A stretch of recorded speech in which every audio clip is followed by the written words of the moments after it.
Kami ay nagnakaw ng mga suplay mula sa ikatlong palapag na kapitbahayan. Ito ay ang mainit na araw sa hapon, isang oras kung kailan ang lahat ay lalabas upang maghukay ng tubig na snowflake para mainom. Sinamantala ni Chen Zhenghao ang pagkakataong ito. Mukhang namamatay ang residente sa ikatlong palapag. Kahit na ang bala ay hindi tumama sa isang mahalagang punto, kung wala ang mga supply, hindi sila mabubuhay ng mas matagal. Pagkatapos na pagnakawan ng mga supply, hindi sumuko si Chen Zhenghao. Inilabas niya ang kanyang telepono, kumuha ng 2 larawan, at pagkatapos ay nagpadala ng mahabang voice message sa group chat. Ngayong natatakpan na ng makapal na niebe ang lungsod, wala tayong pagpipilian kundi ang umasa sa ating sarili. Ako, si Chen Zhenghao, ay atubiling gagampanan ang tungkulin bilang manager ng gusali para sa Building 25. Simula ngayon, ako na ang may huling say sa lahat ng bagay sa gusaling ito. Kung gusto mong mabuhay, huwag subukan ang anumang malilim o hahantong ka sa ganito. Pagkatapos ay nagpadala siya ng 2 larawan. Ang unang larawan ay nagpakita sa kanya na may hawak na baril, at ang isa ay nagpakita ng isang ikatlong palapag na kapitbahay na nakahiga sa pool ng dugo. Natahimik ang group chat. Hindi ko maiwasang mapabuntong hininga habang nag-toothbrush. Napaka-resourceful talaga ng lalaking ito. Pistol lang ang hawak niya kaya siguradong wala siyang maraming bala. Ang kanyang mga nasasakupan, ang maliit na karami ay 5 o 6 na walang halaga. Sa ragtag group lang na ito, kapag natulak ng masyadong malayo ang mga kapitbahay, baka hindi na nila mahawakan ang sarili nila. Ang hakbang na ito ay para lamang gumawa ng halimbawa ng isang tao. Sanay talaga ang matandang ito. Ngunit wala na sa mga ito ang nag-aalala sa akin. Biglang lumikha ang mga kapitbahay ng isang bagong grupo na pinamagatang igrupo ng mga may-ari ng bahay laban kay Chen Zhenghao. Kinondena nila ang maraming krimen ni Chen Zhenghao at napag-usapan ang pagkakaisa upang labanan ang bully na ito. Isang kapitbahay na puno ng matuwid na galit ay nagsabi, paano kung siya ay may baril? Kapag marami na tayo, susugurin natin siyang lahat.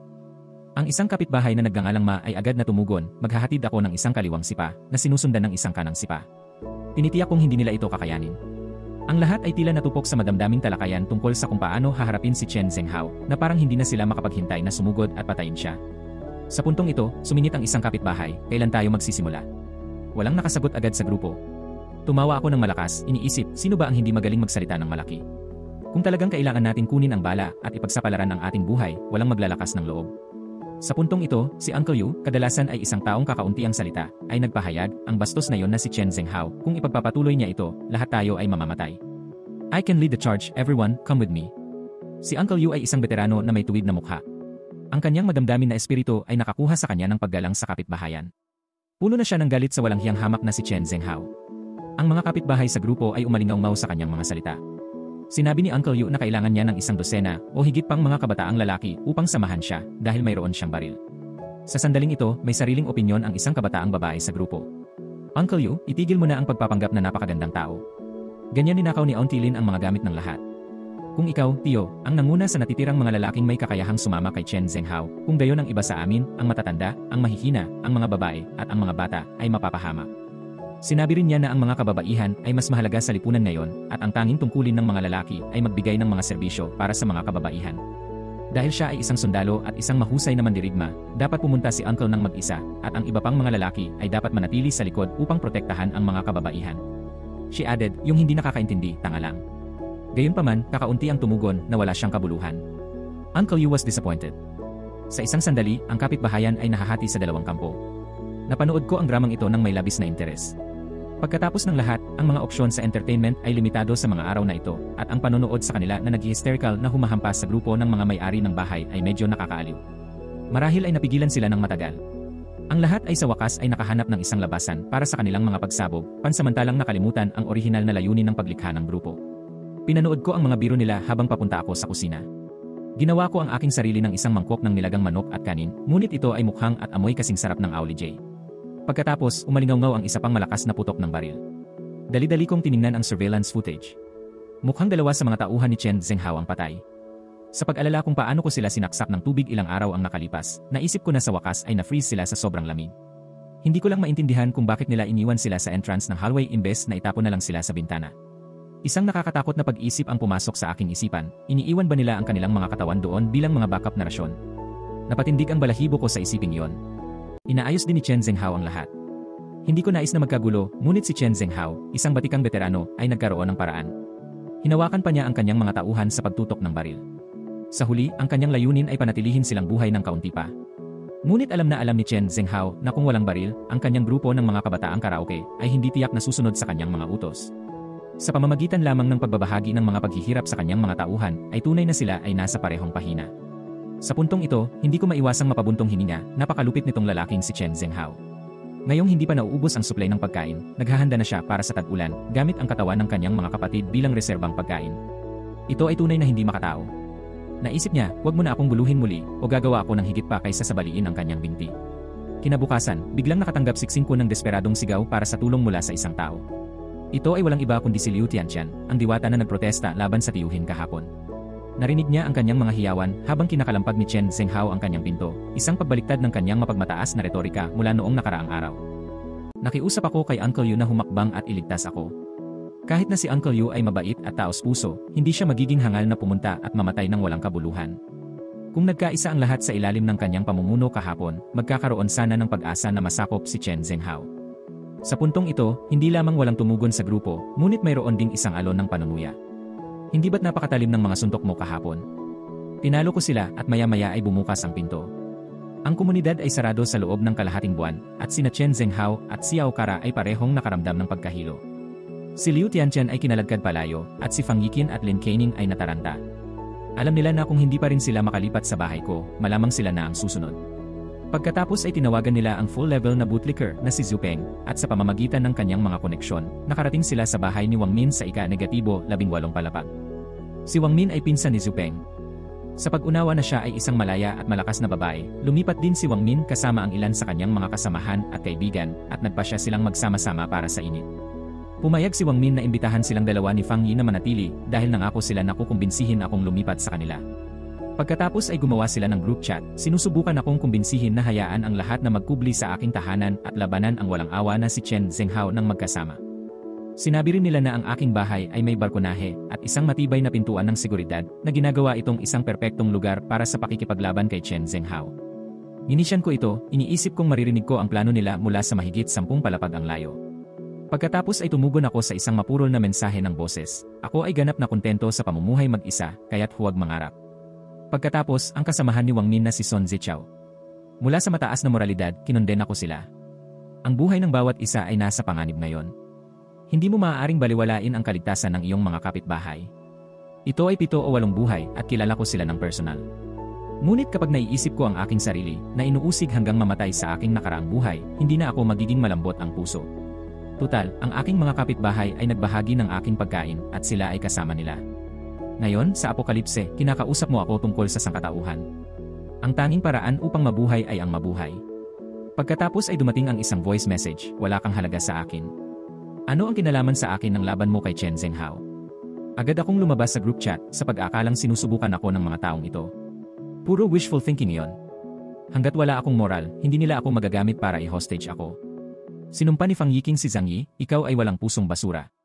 Tumingin si Wang Min kay Fang Yiqing, at mahinahong sinabi nila, pinapasok kita para sa kapakanan ng aking pinsan na si Zhu Peng. Kung hindi mo pinalaki ang pamilya ni Zhang Yi, hindi ako papayag na dito ka tumira. Nang makitang itataboy na sila, nataranta sina Fang Yiqing at Lin Keining at mabilis na hinugot ang mga larawang ipinadala ko sa kanila. Nagpakita sila ng red wine, steak, at iba pang masasarap na pagkain, at higit sa lahat, isang fireplace. Dahil dito ay nagliwanag ang mga mata ng lahat. Itinulak ng lalaking may salamin na si Sun Zichao ang kanyang salamin. Dahil hindi siya pumayag, kaya pilitin natin siya. Para sa gayong makasariling tao, kailangan nating gumamit ng ilang mga espesyal na pamamaraan. Agad namang sumang-ayon ang lalaking may dilaw na buhok sa kanyang tabi. Nagtatrabaho ako dati sa isang kumpanya ng locksmith at hindi ako katulad niya. Isang kandado na hindi mabuksan. Halos mapatalon si Fang Yiqing sa pananabik sa mga salitang ito. Zhang Yi, hamak ka. Kung wala ang pinto ng seguridad bilang hadlang, hanggang kailan mo mapapanatili ang iyong kasiyahan? Ako ay nawiwisikan ng slop noon, ngunit sa pagkakataong ito ay naghanda sila ng payong, walang muwang na iniisip na magpoprotekta sa akin mula sa aking mga panlilinlang. Iniisip na ni Fang Yiqing kung paano nila ako parurusahan pagkatapos buksan ang pinto. Tawa ako ng tawa sa surveillance camera sa bahay. Sinusubukan lang nilang pumasok at pumili ng lock na may ganoong katamtamang mga kasanayan. Ang pintong ito ay may isa 0 layer ng depensa na maihahambing sa isang bank vault grade security door. Sa tingin mo ba ang security company na binayaran ko ng isa 0 milyon ay itinaas sa tae? Pagkatapos ay bahagyan niyang hinawakan ang pinto ng seguridad. Ang lalaking may dilaw na buhok na nakatuon sa pag-unlock ng pinto ay agad na nabuga ng malakas na agos ng kuryente. Pagkatapos ng kaluskos, umusok ang usok mula sa katawan ng lalaking may dilaw na buhok na sinamahan pa ng umaapoy na amoy. Nakasabit ang braso niya sa doorknob. Napasigaw si Fang Yiqing at umihi sa kanyang pantalon. Galit na galit ang lalaking may salamin na pinagmamasdan ang kanyang matagal ng kaibigan na namatay ng trahedya sa harap ng kanyang mga mata. Pagkatapos ay nagbanta siya, "Zhang Yi, hayop ka, lumabas ka at labanan mo ako sa isang tumbalian." Sumigaw din si Wang Ming, "Makikipag-ayos kami ng partnership sa'yo. How dare you pumatay ng isang tao ng napakalupit? Ikaw, mas masama ka pa sa demonyong iyon na si Chen Zhenghao." Kinarga ko ng isang kamay ang kinakalawang na crossbow habang ni-stop pretending, malamig kong sagot. "What bullshit negotiation and cooperation? Gusto mo lang pumasok, patayin ako, at pagkatapos ay sakupin ang bahay ko at i-enjoy ang ligtas na bahay na itinayo ko para sa'yo, di ba? Sinabi mo pa na maaari akong tumira sa master bedroom at ako ang may huling say pagkatapos kong lumipat. Pag-isipan mong mabuti. Ito ang tahanan ko. Ano ang nagbibigay sa'yo ng karapatang paghiwalayin ito tulad ng Panginoon? Halika, kung maglakas loob ka, sagot ko bilang suporta." Kinarga na ang crossbow ko. Binabantayan ko ang bawat galaw nila. Since that's the case, I'll play along. Magsisimula na ang pamamaril. I flashed a devilish grin, itinutok ang firing slip at binaril. With a whoosh, ang lalaking may salamin. Direkta siyang binaril sa kanang braso. Humakbang si Peng at isa pang lalaki para alalayan ako. Kalmado kong nireload ang mga armas ko at nagpaputok pa ng dalawa. Lahat ng tatlong lalaki ay tinamaan ng mga palaso sa mga braso at ang ilan ay tumakas sa takot. Sinadya kong iniwasan ang mahahalagang lugar, gusto kong mamatay silang malungkot sa matinding sakit. Matapos tumakas pabalik na parang mga asong gala, hindi nila maiwasang makaramdam ng takot. Ang Zhang Yi na ito ay talagang tumama. Sa sandaling ito, si Wang Min ay natakot nang matuklasan na ang mga araw ay kinakalawang. Alam na alam nila na kung walang antibiotic, papatayin sila ng impeksyon. Hindi ito matanggap ng lalaking may salamin, naintindihan niya ang ibig sabihin nito. Agad siyang binalot ng takot sa kamatayan. Biglang isang malutong na snap ang narinig. Galit na sinampal ni Wang Min si Fang Yiqing sa mukha. "Ikaw asong babae.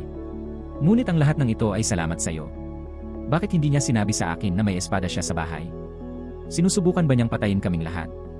Natigilan si Fang Yiqing sa sampal, tinakpan ang kanyang mukha at tumugon sa hinaing. "Hindi ko rin alam kung bakit may espada siya. Last time, nagsaboy lang siya ng slop."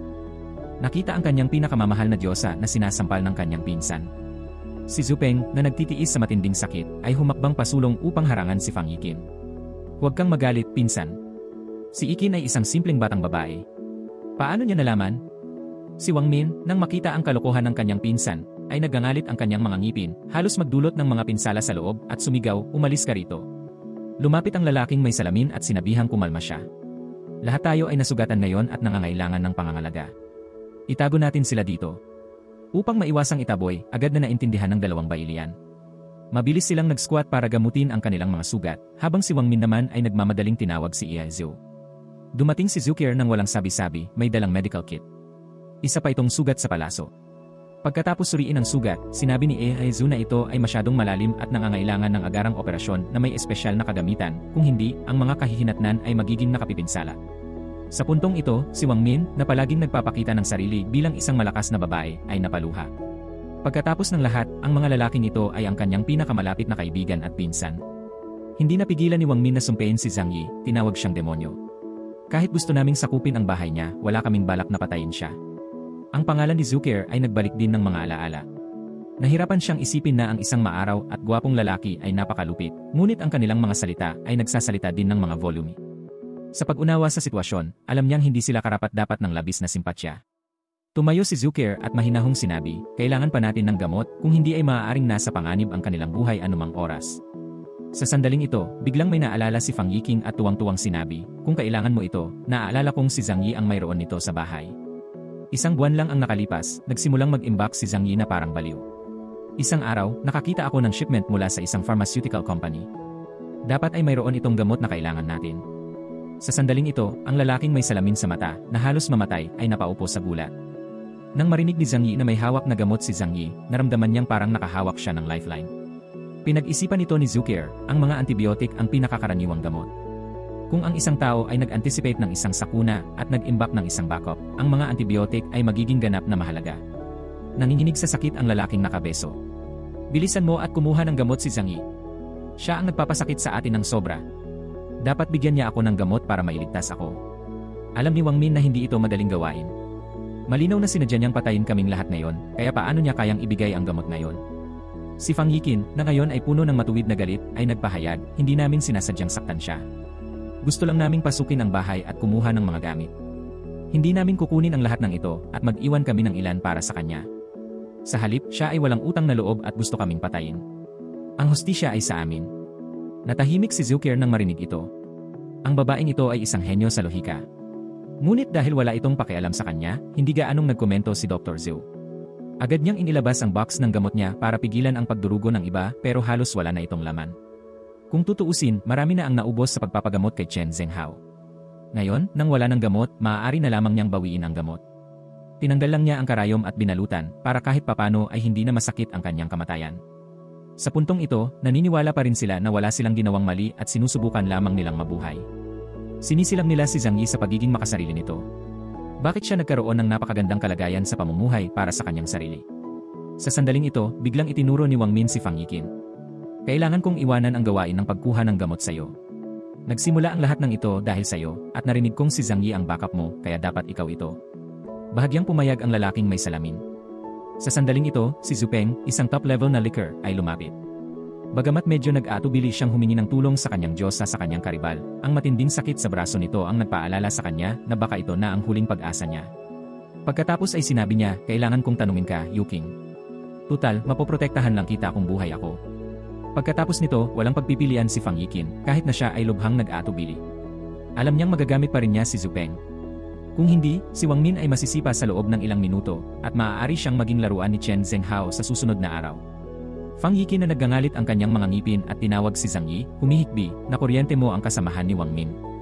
Ang tatlo pa ay nabaril din ng iyong mga nakatagong araw. Kung walang gamot, malapit na silang mamatay. Maaari mo ba silang bigyan ng gamot? Simpleng sagot ni Zhang Yi, mula noong sinaunang panahon, lahat ay namamatay. Maaga man o huli, ang kamatayan ay hindi maiiwasan, hindi ba? Hindi ka sapat na walang muwang para isipin na makakaligtas ka sa nakapirming apokalips na ito, hindi ba? Halos 10 metro na ang natabunan ng niebe. Kapag naubos na ang mga supply, hindi maiiwasan ang pagyelo hanggang mamatay o mamatay sa gutom. Nanginginig na umiyak si Fang Yiqin, Brother Zhang Yi, please give me chance. Bulag ako noon para hindi tanggapin ang mga advances mo pero ngayon, namamatay na silang tatlo. Mahirap ang panahon at mas dapat tayong magtulungan. Mangyaring huwag masyadong cold-blooded, okay? Sa tingin mo ba magiging maganda ang pakiramdam mo kung mamatay sila? Sa hindi inaasahang pagkakataon, tumugon si Zhang Yi ng isang matunog na. Nang marinig ito, inagaw ni Wang Min ang telepono. Galit siyang umungol, Zhang Yi, huwag mo nang ipagpatuloy ang ganito. Magkapit-bahay tayong lahat, kaya dapat tayong mag-iwan ng espasyo para sa isa't isa upang muli tayong magkita sa hinaharap. Bigyan mo kami ng gamot sa pagkakataong ito, at ako, si Wang Min, ay gaganti sa iyong kabutihan ng buong puso ko. Naiinis na sinabi ni Zhang Yi, ano? Napakawalang kwentang pabor. Sa sandaling ginamit ko ang aking nakatagong talim, nagpasya akong mahawahan ko sila at pagkatapos ay mamamatay sila sa matinding paghihirap. Iyon ang aking layunin. May bangkay pa nga ng isa sa mga kasabwat mo sa pintuan ko. Naayos na ang awayan na ito. Ngayon pinapainom mo ako ng gamot para mapahamak mo ako. Nag-aalaga ka ba ng isang kaaway? Napakawalang muwang. Sinubukan ni Wang Min na ipaliwanag na hindi kami ganoong uri ng mga tao. Sa sandaling ito, isang masamang kaisipan ang pumasok sa isip ni Zhang Yi. Dahil alam niyang naka-speakerphone ang telepono ng kausap, nagkunwari siyang nagmamahal, isinasaalang-alang na mayroon na akong nararamdaman para kay Yu King noon, maaari kong isipin na hayaan siyang pumunta ng mag-isa. Yung iba naman, ayokong magdala ng napakaraming pasanin. Nang marinig ito, napalundag si Fang Yiqin sa tuwa. Ang pag-isip ng pagtaka sa kanyang kasalukuyang impyerno na pag-iral ay agad na nagpasigla sa kanya kaysa sa pag-inom ng soy milk. Pagkatapos ay inagaw niya ang telepono. Kuya Zhang Yi, lalabas na ako ngayon. Ikaw ang may huling say, kuya. Tatalima ka ni King Er. Nang marinig kong pumayag akong manatili si Fang Yiqin, si Lin Kaining na nakatayo sa tabi, ay sabik na nagmungkahi na isama siya. Pero nagkunwari akong seryoso at sumagot, si Yiqing lang ang mahal ko. Kahit sinong random na tao ay magiging pabigat lang sa atin. Di ba? Nasaan si Yiqing? Sa sandaling sinabi ang mga salitang ito, ang mga mukha ng lahat ay nagbago ng husto. Sila ay umaasa na siya ay makikipag-ugnay sa akin at kumuha ng ilang mga gamot at pagkatapos ay lahat ay makikinabang. Pero ngayon parang iniwan na niya kami. Namula ang mukha ni Fang Yiqin sa pananabik sa pag-isip na takasan ang kanyang kasalukuyang impyernong pag-iral. Hindi na niya pinansin ang mga tao sa paligid at agad na tumakbo papunta sa pinto. Nang makita ito, hinawakan siya ng matalik niyang kaibigan na si Lin Kaining. Nagbackhand si Fang Yiqin, malaking laban, asong babae ka, umalis ka rito. Ihahabol ko ang sarili kong kaligayahan. Ngunit sa sandaling matapos niya ang kanyang mga salita, humakbang pasulong si Wang Min at binato siya ng 2.5 malalaking laban. Ikaw asong babae, napakaraming pinsala at kamatayan ang naidulot mo sa amin. Ngayon gusto niya kaming iwanan para magsaya. Si Zupeng, na nagsasaya na sa sarili, ay galit na galit. Duguan ang mga mata niya. Yuking, di ba sabi mo mahal mo ako? Gusto mong manganak ng maraming maliliit na pengpeng kasama ko? Kinagat ni Fang Yiking ang kanyang mga ngipin at matigas na sumagot, masama bang ituloy ko na lang ang sarili kong kaligayahan? Sa halip na sayangin ang mga gamit ko dito kasama ka at maghintay na mamatay, mas gugustuhin ko pang kumapit kay Zhang Yi. Mabuting tao ka at kailangan mo akong intindihin. Kung mahal mo ang isang tao, hindi ba dapat gusto mo silang maging masaya? Kahit alam kong sincere ka sa akin noon pa man, namamatay ka na ngayon. Mas mabuting bumitaw at hayaan mo akong ituloy ang isang mas magandang buhay. Si Zupeng ay napabuga ng malamig na pawis, saglit na hindi nakapagsalita, bumagsak sa lupa. Nagmamadaling sinubukan ni Wang Min na aliwin ang kanyang pinsan, at sinabing, ang puting lotus na ito ay hindi katumbas ng iyong sakripisyo, ang iyong kalusugan ang pinakamahalaga. Sa sandaling ito, ang kanyang matalik na kaibigan, si Lin Kaining, ay sumugod at nakiusap na huwag siyang iwanan. Pagkatapos ay inipit niya siya sa lupa at hinarangan ang pintuan. Kung kailangan nating tiisin ang hirap, dapat nating tiisin ng magkasama. Hindi mo maasahan na magtamasa ng kapayapaan ng mag-isa. Tahimik na pinagmasdan ni Dr. Zhu ang komedya, pagkatapos ay walang magawang sinabi, ang kanilang mga sugat ay ginagamot sa simpleng hemostasis.